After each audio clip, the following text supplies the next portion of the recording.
the Bangkok City Council plans to mandate registration and microchipping of pets here in Bangkok, and we'll also introduce these restrictions on how many pets you can own based on how big your home is. So basically, if you live in a tiny apartment like 20 to 80 square metres, you can own up to 2 cats or dogs. If you're in a bigger place, say 200 to 400 square metres, you can own up to 4. So for context, I'm in a pretty average 2-bedroom place. I could have up to 3 cats and dogs if my landlord allowed. Unfortunately, they won't.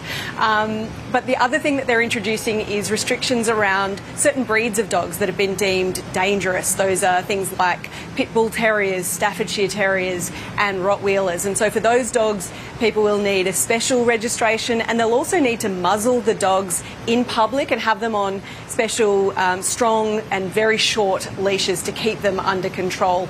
And as you said, there can be fines for breaching these and even jail time. So they're taking this very seriously. Yeah, so these are pretty strict regulations that are coming to be enforced. Lauren, what's triggered these new rules? Well, at the moment, Girish, it's pretty lax here in Bangkok. Pet ownership is huge, it's very widespread, but there aren't that many regulations. You can have as many pets as you want, you don't have to register them, you don't have to microchip them. And what that's meant is that you see a lot of stray cats and dogs around the city, not being fed, being neglected, sometimes being hit by cars or biting people. And there's a big fear as well about the spread of diseases. Apparently, 1 in 10 dogs in Bangkok has rabies, which is surprising and quite alarming, to be frank. But there's also been a number of high-profile fatal dog attacks around Thailand from those breeds that I mentioned, pit bulls and Rottweilers, that have really galvanised people around this issue. So there's been a lot of pressure on authorities to finally do something and get the pet control issue under control. And has there been any reaction to these rules, particularly from existing owners and even animal rights groups? Yeah, well, I think broadly people support some kind of control around pet ownership here. Everyone recognises that this is a problem here in Bangkok, right across Thailand really, but this has long been a problem. Street dogs and street cats causing a lot of issues. But the problem really is around implementation. So I spoke to one of the main groups, the Soy Dog Foundation, that does things like sterilisation and vaccination and dog rescues, and they say one issue is that many people already have more pets than they would be allowed under these rules. So what will happen with them? Will they just dump their animals on the streets and cause more problems?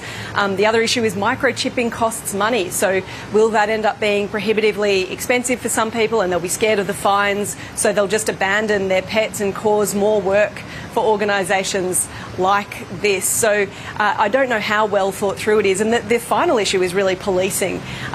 Whether or not authorities will go around door to door and check how many dogs and cats are there, or whether or not they're microchipped, seems highly unlikely. And I was speaking to one of my colleagues in my office today who is a pet owner herself, and she said, you look around and, theoretically, you're supposed to wear helmets on motorbikes in Bangkok, and few people do, and it's just not really enforced. So people have a lot of scepticism, rightly so, about whether or not this will be implemented and whether it will actually make a difference to what is a really big issue here.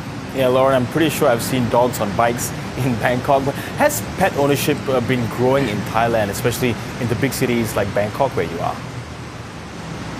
Absolutely. Thais absolutely love their pets, and much like in Australia and right across the world, they've really humanised their pets. They're no longer just guard dogs or cats that catch mice. They're really part of the family. There is about 70% of Thais own at least one pet, and there's something like 8.5 million dogs and 4 million cats, and that has been growing at a rate of about 10% per year. There was a big spike, obviously, during the pandemic, like we saw in the West. That happened here in Thailand too. And with that growth in pet ownership, obviously the problems that I discussed are also growing. So there's a big impetus for authorities to actually finally get in control of this issue.